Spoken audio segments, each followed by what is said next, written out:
Chris Paul sent home by the Clippers. If you joined me late last night, middle of the night, we got the surprising news that Chris Paul was informed in Atlanta that he was being sent home by the Clippers. We went over it. Now we've got some more details on what happened and why this is taking place. I'm Trevor Lane. This is the Basketball Bulletin. Make sure you subscribe right here to the channel. We're pushing for 40,000 subscribers before 2026.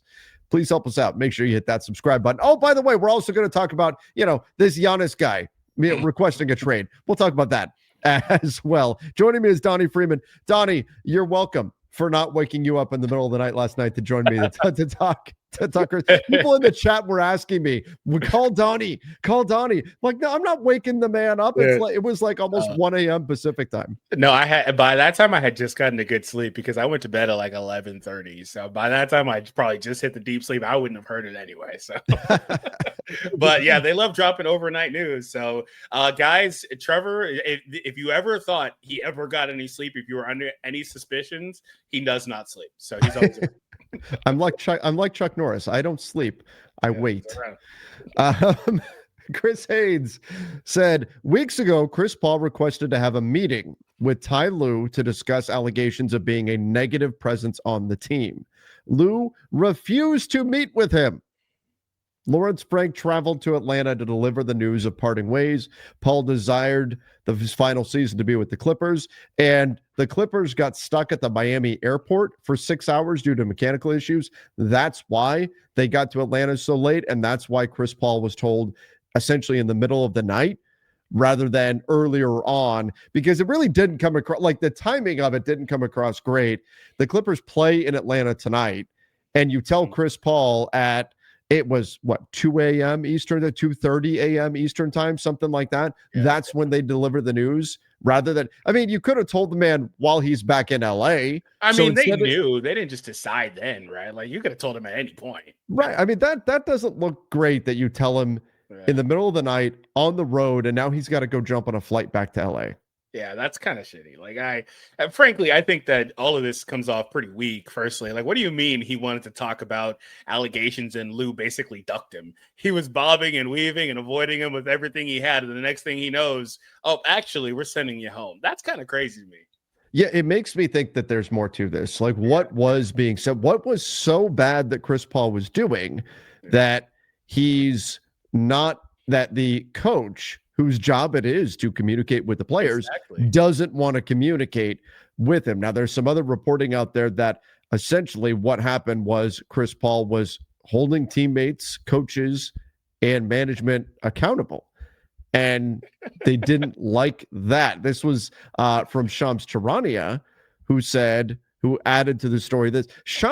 By the way, Shams must have been so pissed off when he woke up in the morning. I know he was. He had to be look at so those mad. Numbers, though. It doesn't matter if you're late, if you're Shams, because you're still the most reputable person. Your numbers are still going to go crazy, man. Yeah, but that got under his skin. That Haynes had it out. Shams must have been asleep at the time. Anyway, Chris Paul and his leadership style clashed with the Clippers, sources tell ESPN. Paul has been vocal in holding management, coaches, and players accountable, which the team felt became disruptive. Specifically, Ty Lue was not on speaking terms with Paul for several weeks. So, look, but I guess where I go, Donnie, I don't know why I just called you Danny. Good Lord. I'm so excited to get to my point. Aren't the Clippers a team that needs to be held accountable? Like, yeah, that's what's funny about this, right? Like, a veteran is doing what a veteran should be doing. You want your veteran to be holding players accountable and stuff like that. I think maybe they thought it was a bit disruptive when he goes, I'd assume he's going to Ty Lue, hey, you need to do this, we need to do that. Because if Ty Lue's ducking him, hasn't been on speaking terms for weeks, he clearly took offense to whatever Chris Paul said. Right.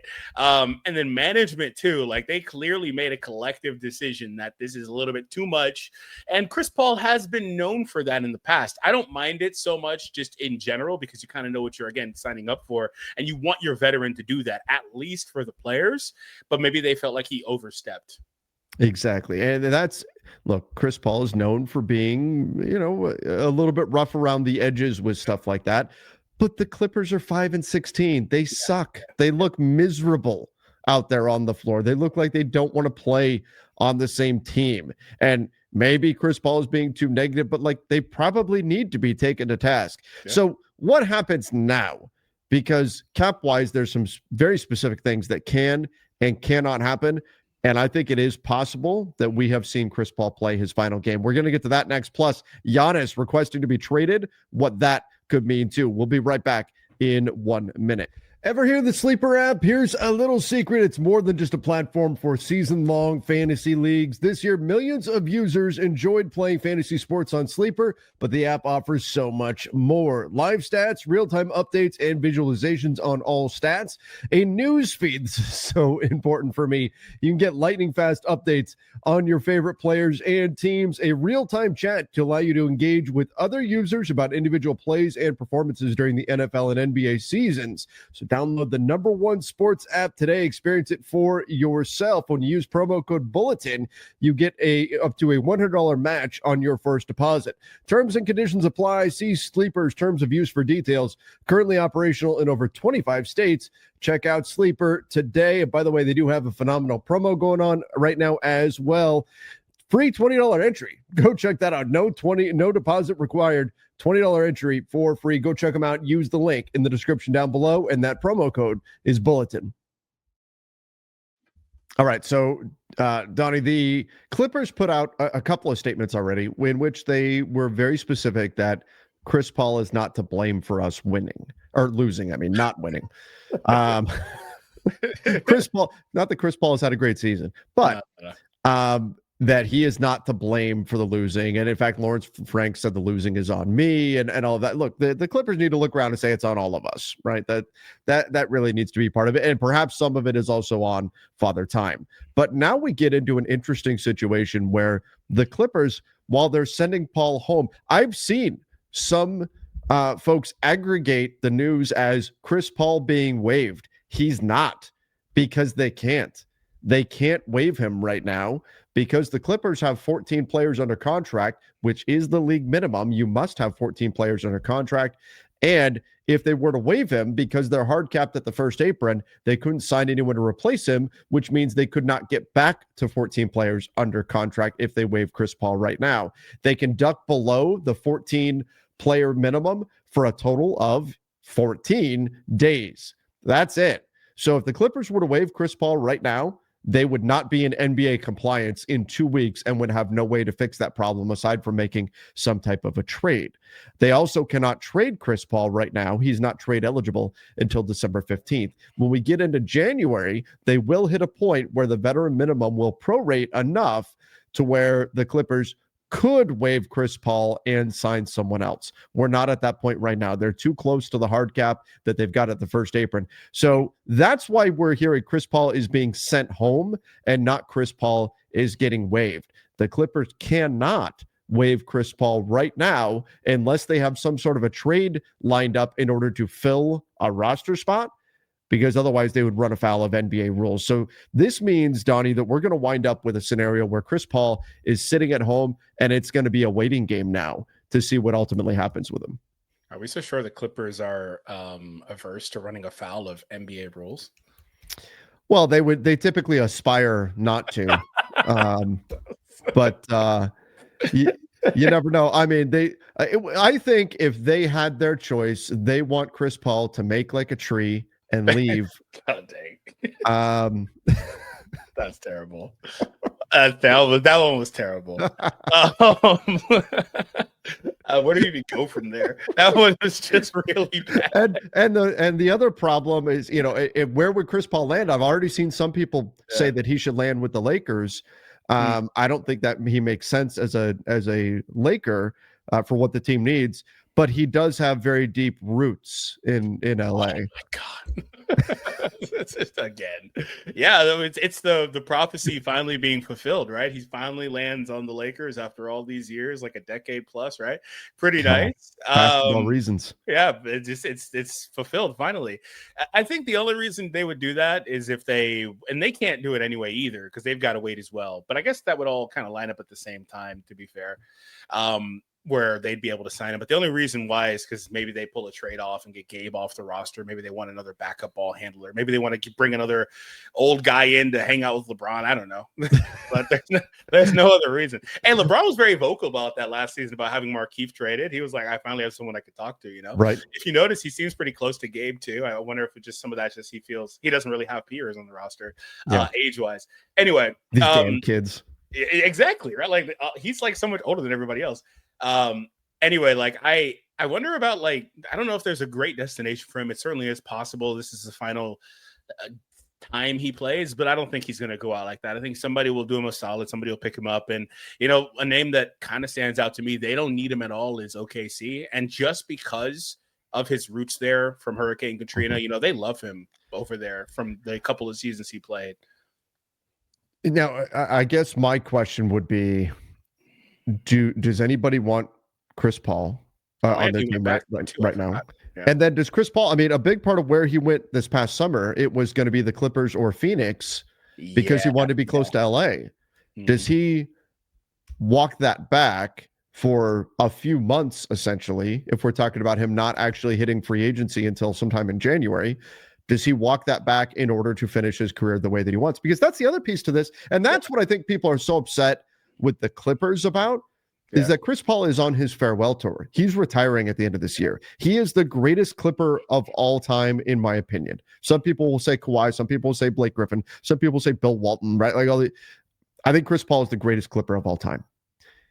The point, whether you agree with that or not, though, is that this is a franchise legend. He's almost certainly getting his jersey retired, and this is how it's going to end. This is Actually, if no one wants Chris Paul, which is not out of the question, this could be the end of his NBA career, and it would be the Clippers ending it this way. That is what people are looking at and saying, no, the Clippers are doing him dirty here. Yeah, and I agree. It almost feels like he's being scapegoated. But again, there may be something else behind the scenes that we're not so aware of. So I don't know. Maybe that'll come out in the next few days. Maybe he had a big argument with somebody and, you know, that soured everyone else. So I don't know. Yeah, and we'll have to see what ultimately comes out on that front, because you're right. I think there is more to this, obviously. It's not like the Clippers are unaware of what the perception would be, and they already have a public perception problem. You could say their public image is absolutely wilting right now. So I'm sorry, I can't help it. So the Clippers know how this would be perceived. There is still, even with what we know now, there's still more to this. Obviously, him holding people accountable, that by itself should not be a negative. That should be what's expected of a veteran, Donnie, as you said, of a veteran player on a team that's struggling the way the Clippers are. So this is not done. This is not the end. What could be the end is Chris Paul's career, depending what happens from here. Do they find a trade for him after December 15th? If not, does he get waived when we get into January and they can replace him on the roster?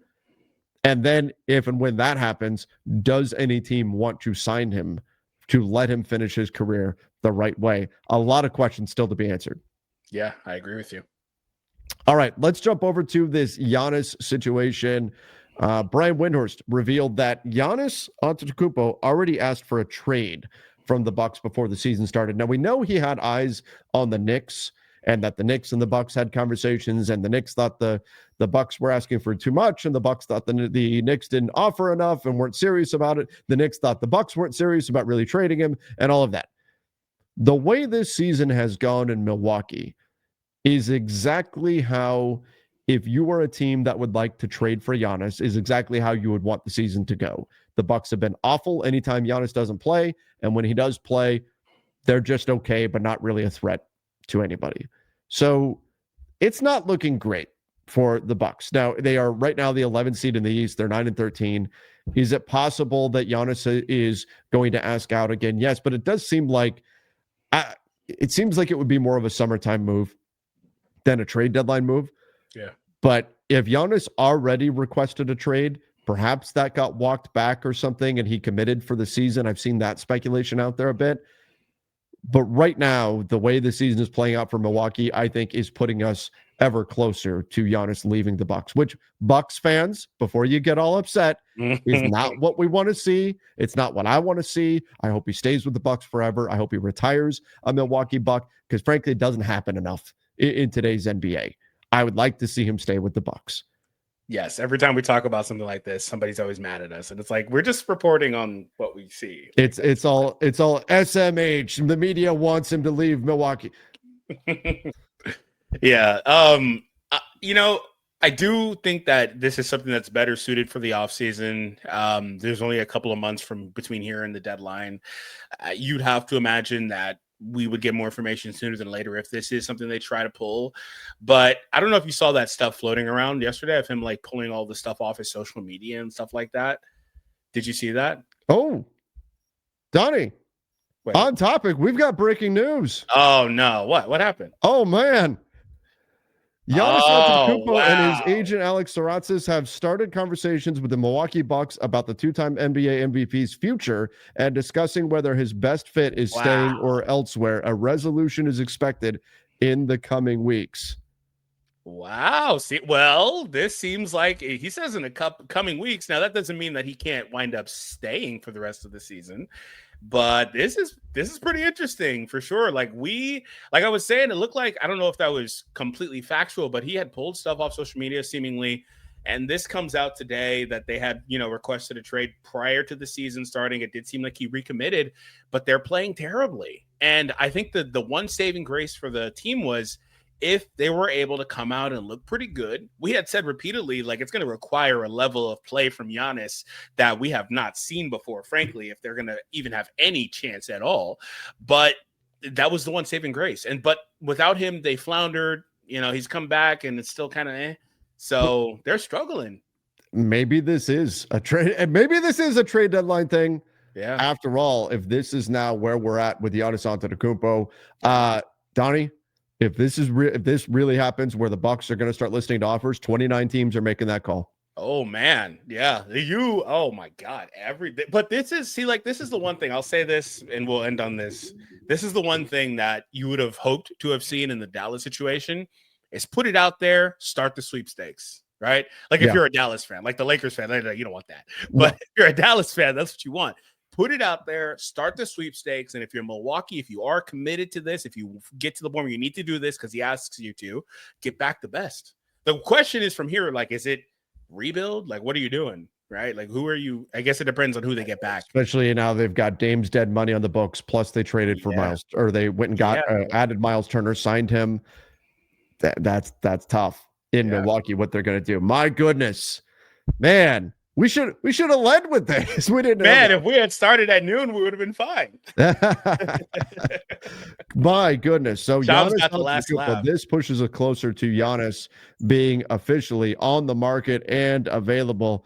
Mm-hmm. Give us your thoughts in the comments down below, everybody. What should teams be willing to give up in order to get Giannis Antetokumpo? Yeah. Because it seems like we are about to start the trade process. Take that, Chris Haynes. Shams gets the last one.